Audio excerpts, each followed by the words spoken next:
नमस्कार, एबीपी गंगा देख रहे हैं आप। आपके साथ मैं हूं प्राची पाराशर। बड़ी खबर के साथ शुरुआत कर रहे हैं। अपराध की घटनाओं को लेकर सीएम योगी नाराज हैं। पुलिस विभाग से बेहद नाराज हैं सीएम योगी। कुछ जिलों में जल्द बड़ी कार्रवाई हो सकती है। कानपुर, गाजियाबाद, सीतापुर, कौशाम्बी में कार्रवाई संभव है। दोषी पुलिस वालों के खिलाफ गाज गिर सकती है। तो ये बड़ी खबर आपको बता दें, जिस तरीके से कानून व्यवस्था चरमराई हुई है उत्तर प्रदेश की, और एक के बाद एक अपराध सामने आ रहे हैं, वारदात सामने आ रही है और पुलिस की लापरवाही सामने आ रही है। उन तमाम चीजों को देखते हुए मुख्यमंत्री योगी आदित्यनाथ बेहद नाराज हैं और कार्रवाई बहुत जल्द हो सकती है। वीरेश पांडे, उत्तर प्रदेश ब्यूरो चीफ, हमारे साथ जुड़ गए हैं फोन लाइन पर। वीरेश, क्या जानकारी आपके पास, क्या एक्शन ले सकते हैं मुख्यमंत्री? देखिए, अपराध की घटनाओं को लेकर मुख्यमंत्री योगी आदित्यनाथ बेहद नाराज हैं। आज उन्होंने डीजीपी अवस्थी और अपर मुख्य सचिव गृह अवस्थी, दोनों अवस्थी से बात की, अपनी नाराजगी जाहिर की और कहा कानून व्यवस्था को लेकर जो उनके सपने हैं उनको चकनाचूर कर रहे हैं कुछ अधिकारी। और इस बाबत मुख्यमंत्री काफी तल्ख लहजे में उन लोगों से बात कर रहे थे और वो एक्शन के मूड में हैं। जो सोर्सेज से खबर आ रही है कि जो कुछ जिले हैं जैसे गाजियाबाद, कानपुर, सीतापुर, कौशाम्बी, यहाँ के जो पुलिस के आला अधिकारी हैं इनको बदला जा सकता है। और खासकर गाजियाबाद के एसएसपी कलानिधि नैथानी को लेकर मुख्यमंत्री बेहद नाराज हैं। और कानपुर के सभी पुलिस अधिकारी, चाहे वो आईजी मोहित अग्रवाल हो, एडीजी जेएन सिंह हो, एसएसपी दिनेश पी हो, इन पर कभी भी गाज गिर सकती है। यानी मुख्यमंत्री का चाबुक कभी भी लगाम इन पर पड़ सकता है, कभी भी इनका विकेट गिर सकता है। ये कानपुर से हटाए जा सकते हैं, गाजियाबाद से हटाए जा सकते हैं, सीतापुर और कौशाम्बी के पुलिस अधीक्षक भी हटाए जा सकते हैं, क्योंकि सीतापुर से भी बहुत सारे मामले आ रहे हैं, कौशाम्बी से भी बहुत सारे मामले आ रहे हैं। क्योंकि मुख्यमंत्री की जो नीयत है, जो मंशा है, उस पर ये अधिकारी पानी फेर रहे हैं और ये उनकी उम्मीदों पर खरा नहीं उतर रहे। और कानपुर ने तो हद कर दी है। एबीपी गंगा लगातार इस बात की आवाज उठा रहा है कि केवल छोटे मोटे जो इंस्पेक्टर हैं, जो सब इंस्पेक्टर हैं, कांस्टेबल हैं। बिल्कुल वीरेश, ये वो जिले हैं जहां पर वाकई पुलिस ने हद कर दी है और मुख्यमंत्री को अब एक्शन में आना पड़ रहा है। शुक्रिया तमाम जानकारी के लिए वीरेश।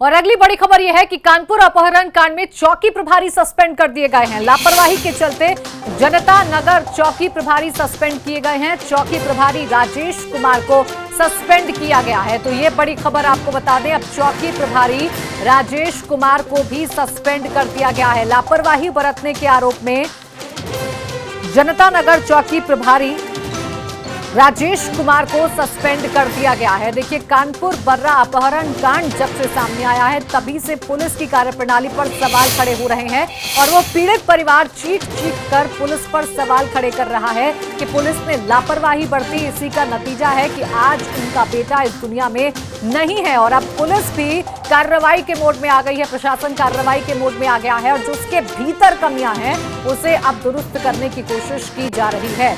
प्रभात, मेरे सहयोगी जुड़ गए फोन लाइन पर ज्यादा जानकारी के साथ। प्रभात, क्या जानकारी है आपके पास अभी और कितने ऐसे पुलिस अधिकारी हैं जो नप सकते हैं?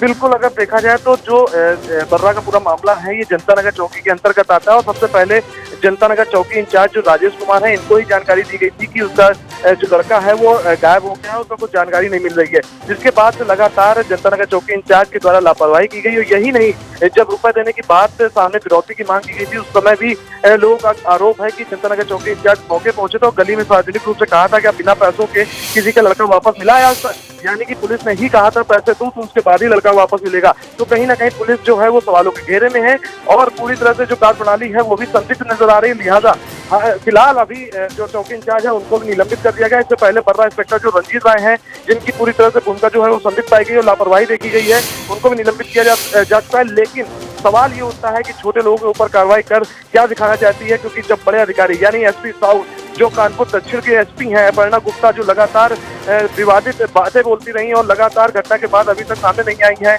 उनके ऊपर कार्रवाई क्यों नहीं हो रही, बड़े अधिकारियों के ऊपर कार्रवाई क्यों नहीं हो रही है, जो पीड़ित परिवार को बल्दी देने की जगह उनको दुत्कारते रहे, भगाते रहे और कोई भी कार्रवाई करने से बचते रहे। जी बिल्कुल प्रभात, सवाल तो यही है ना कि ठीक है आप जांच कर रहे हैं, आप कार्रवाई कर रहे हैं, लेकिन उन जांच और उन कार्रवाइयों का फायदा अब क्या है, क्योंकि जिसका बेटा जाना था वो तो चला गया, क्या उसका बेटा पुलिस लाकर वापस दे सकती है? शुक्रिया आपका तमाम जानकारी के लिए।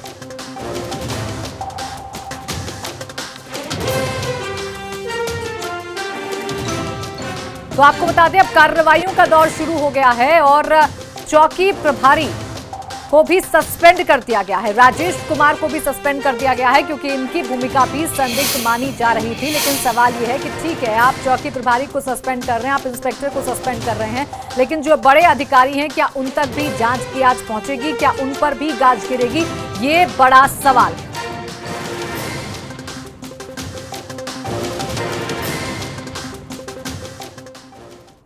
और आइए अब आपको 3 तस्वीरों के जरिए समझाते हैं कि संजीत यादव की हत्या कब की गई और उसका खुलासा कब हुआ। ये देखिए 22 जून को संजीत यादव का अपहरण हुआ और 27 जून को उसकी हत्या कर दी गई। फिर 29 जून को उसी के परिवार से फिरौती मांग ली गई, जिसके एवज में पीड़ित परिवार ने 30 लाख रुपए की फिरौती दी भी दी। अब 1 महीने बाद हत्याकांड का खुलासा हुआ है, जिसमें 5 आरोपी गिरफ्तार किए गए हैं। तो ये 3 तस्वीरें पूरी तरीके से बर्रा अपहरण कांड को बताने के लिए काफी हैं, क्योंकि 22 जून को अपहरण होता है और 27 जून को संजीत की हत्या कर दी जाती है। अपहरणकर्ता युवक की हत्या कर देते हैं और उसके बाद 29 जून को फिरौती की डिमांड करते हैं। 30 लाख रुपए की डिमांड की जाती है।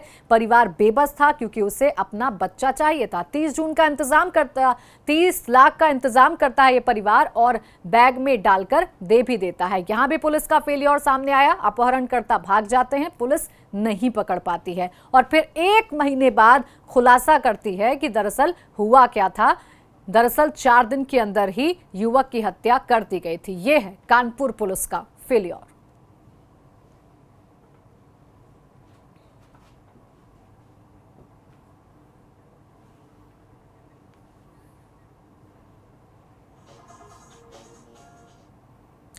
और अब आपको चलिए यह भी सुनवा देते हैं कि अपराधियों ने कैसे अपना कबूलनामा किया प्रेस कॉन्फ्रेंस के दौरान।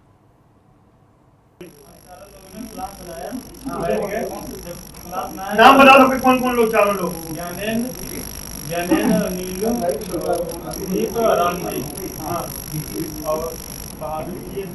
और क्या प्लान बनाया? ये प्लान बनाया कि किसी लड़के को उठाएंगे, तो छोटा लड़का उठाएंगे, छोटा लड़का कोई मिला नहीं। फिर तो इन्होंने कहा कि सर ठीक है तुम उसको फोन करो। संजीत के बारे में जब बायोडेटा उन्होंने ली, उन्होंने पूछा, सबके बारे में पूछा, पहले हिमांशु के बारे में पूछा, फिर इसके बारे में पूछा। अच्छा, इस महिला का क्या रोल था? सर इस महीना का ये रोल था कि जब हम लोग संजीत को ले गए थे रूम पे, जहाँ कमरे किराए में लिया था, ठीक है, जब कमरा में ले गए थे तो ये ऑलरेडी कमरे में थी वहाँ पर।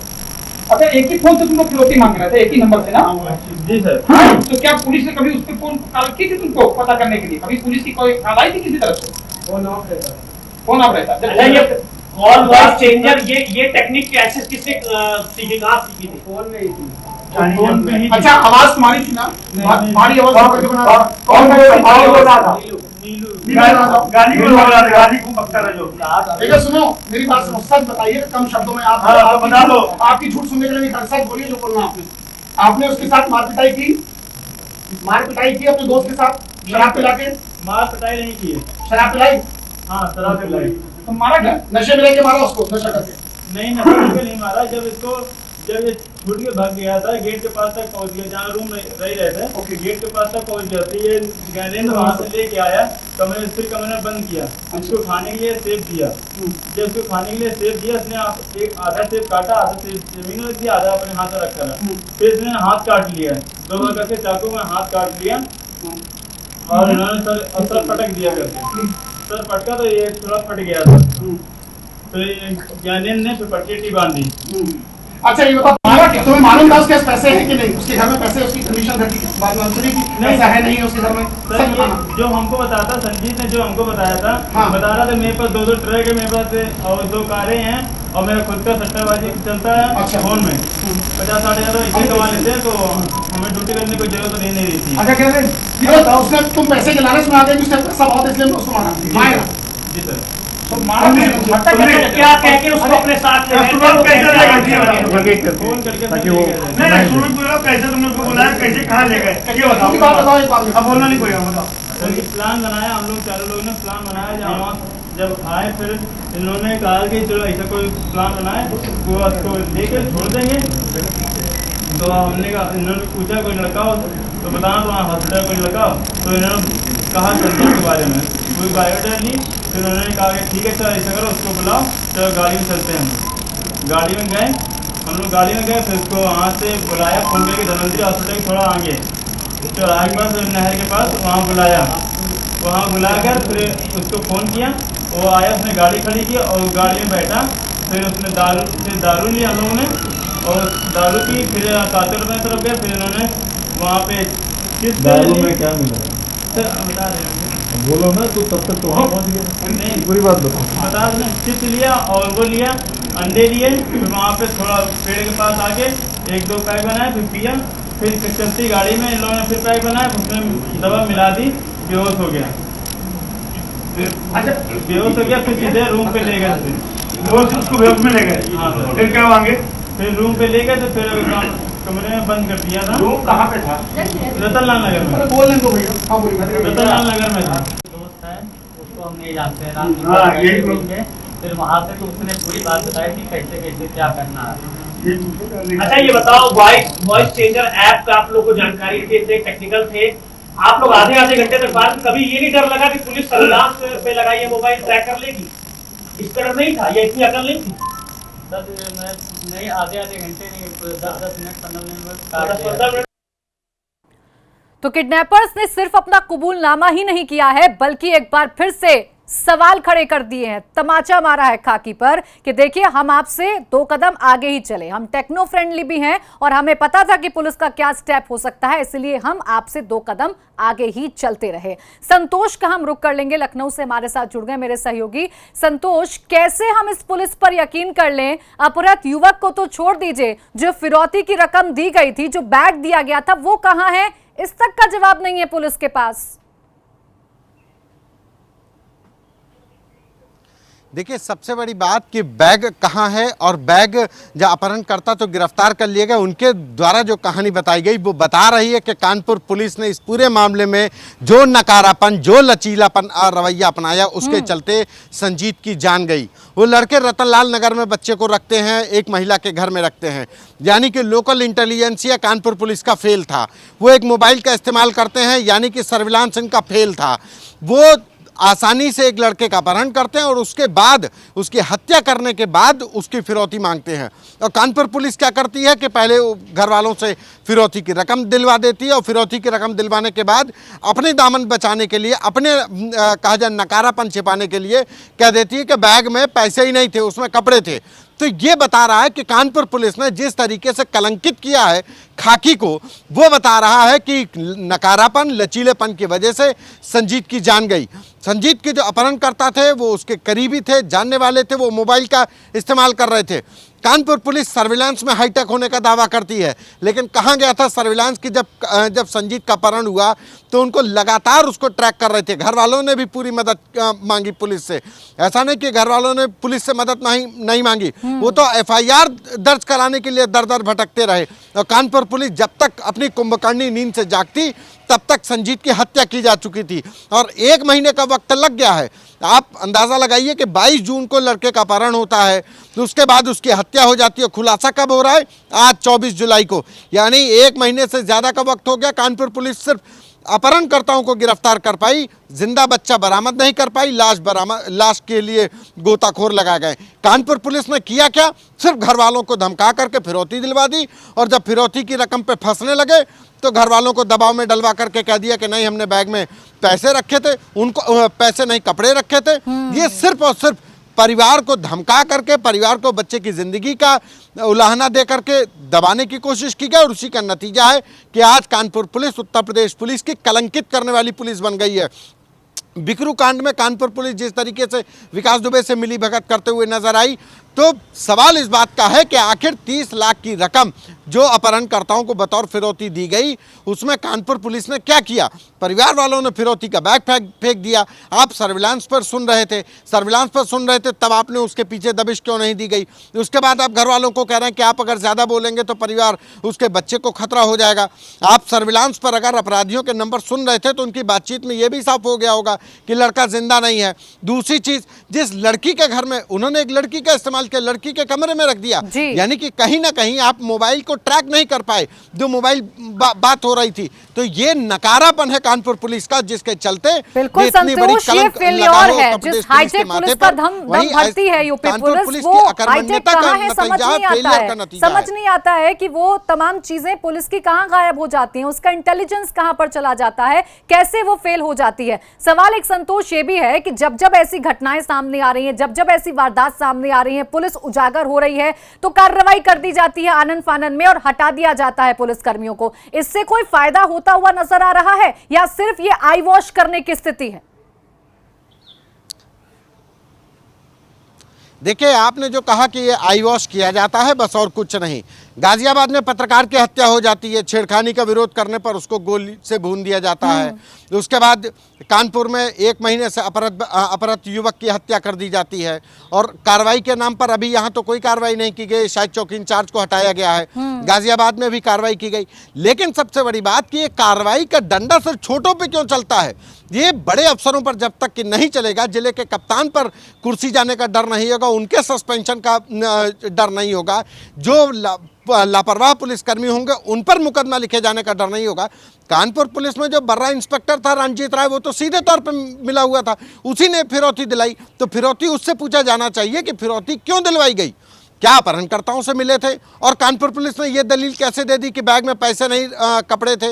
ये आपको कैसे पता चला कि उसमें कपड़े रखे थे कि पैसे रखे थे? ये बात तो परिवार और अपहरणकर्ताओं के बीच की बात थी कि परिवार ने वहां पे बैग में पैसे रखे थे कि कपड़े रखे थे। कानपुर पुलिस ने दलील दिला दी। तो ये सिर्फ आपराधिक षड्यंत्र है, अपराधियों को बचाने की स्थिति है कि आप छोटे पुलिस कर्मियों पर गाज गिरा दीजिए, उनको हटा दीजिए और जो आपके बड़े अफसर हैं आप उनको छुएंगे भी नहीं, तो कैसे ये पुलिसिया सिस्टम दुरुस्त होगा? ये बड़ा सवाल है। संतोष, शुक्रिया आपका तमाम जानकारी के लिए। ब्रेक के बाद स्वागत है आपका। तो पुलिस फेल, अपहरण हत्या का खेल, ऐसा हम क्यों कह रहे हैं? क्योंकि कानपुर बर्रा से जो मामला सामने आया, जो खुलासा हुआ, उसके बाद पूरा पुलिसिया सिस्टम सवालों के घेरे में है और कैसे पीड़ित परिवार सवाल खड़े कर रहा है। आप देखिए प्रभात अवस्थी की रिपोर्ट, जिसमें मां और बहन अपना दर्द बयां कर रही हैं। संजीत की बहन हमारे साथ है, बात करें। रुचि, क्या अब आप चाहते हैं, क्या हुआ पूरा? हम चाहते हैं मेरे भाई के अपराधी को, जिस तरह इन्होंने मेरे भाई को गला रेत कर मारा है, उस तरह उन्हें भी सजा मिले। उसी तरह मेरे सामने नहीं संतुष्ट हैं, तुरंत उसको गोली मारी जाए। जितने लोग हैं 3, 4, 5 जो भी हुए, मेरे सामने खड़े करके गोली मारी जाए। वो ना मार पाए मेरे को, दे मैं मारूंगी उनको, जैसे मेरे बेटे को मार रहा है। मेरे बेटे को बस, मेरे को सजा से सजा नहीं चाहिए, हमको सजा से हम संतुष्ट नहीं हैं। मेरे बेटा को और मेरे बेटे की बैग भी चाहिए, डेड बॉडी भी चाहिए, सब कुछ चाहिए, मोबाइल भी चाहिए। ये रंजीत राय ने ये की है, इसने साजिश रची। आपको कल रात में पुलिस जब लेके गई थी, क्या बताया पुलिस ने, किस तरह से क्या घटना हुई, क्या जानकारी दी? उसने ये कहा था कि यहाँ के लोग हैं हॉस्पिटल के, इन्होंने बुलाया है मेरे बच्चे को। वो 3 महीना काम छोड़ के पहले चला गया था। उसने बुलाया था मेरे बेटे को कि आप हम बैठते हैं, बात करते हैं आपसे, ये बताया था। इसके बाद मेरे बच्चे को ले गया रतनलाल नगर, गाड़ी में डाल के कोई बेहोशी की गोली उसको खिला दी है, पानी में डाल के पिला दी है, वो बेहोश हो गया। उसको गाड़ी में डाल के ले गए हैं, ले करके वहाँ बंद रखा है। इसके बाद मेरा बेटा, जब वो ये सो गए होंगे कोई, तो मेरा बेटा अपने दांतों से अपने हाथ खोले हैं, खोल के एक दरवाज़ा निकल आया, दूसरे दरवाजे तक आया, तो इन लोगों ने, जल्लादों ने मेरे बेटे को पकड़ के गला घोट दिया। मेरे बेटे का पकड़ के गला घोट दिया। मेरा बेटा इनसे अपनी कुछ कही होगी। अपना उसने सर भी पटका है। ये बताया जा रहा था कि ना छोड़ने में उसने अपना सर भी पटक लिया, हाथ में भी कुछ मारा है कि हमको छोड़ दो। इन जल्लादों ने मेरे लालू को नहीं छोड़ा। ये प्रशासन सारी करती रही। जो पुलिसकर्मी दोषी हैं इस पूरे मामले पर, जिन्होंने आपकी सुनवाई नहीं करी, उनके खिलाफ आप क्या कार्रवाई चाहती हैं? उनको भी सजा नहीं दिलवा रहे, उनका भी बिल्कुल गोली मारी जाए मेरी तरफ से। मैं सजा से संतुष्ट नहीं हूँ, जैसे मेरे बेटे को मरवाया है इन लोगों ने।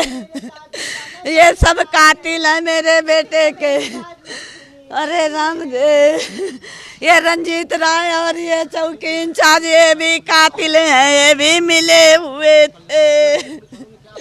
अरे राम रे मेरा आप समझ सकते हैं जो माँ है उनकी क्या हालत है, उनका रो रो कर हाल बेहाल है। और उनका कहना है कि जो भी दोषी हैं उनको सज़ा दी जाए, पुलिसकर्मी जो दोषी हैं उनको भी सज़ा दी जाए। और उनको अब उम्मीद है कि उनके बेटे की जो शव है वो अब मिल जाए और उसके बाद वो उसको एक आखिरी बार देख सके। वीडियो अंकित के साथ प्रभात अवस्थी, एबीपी गंगा, कानपुर।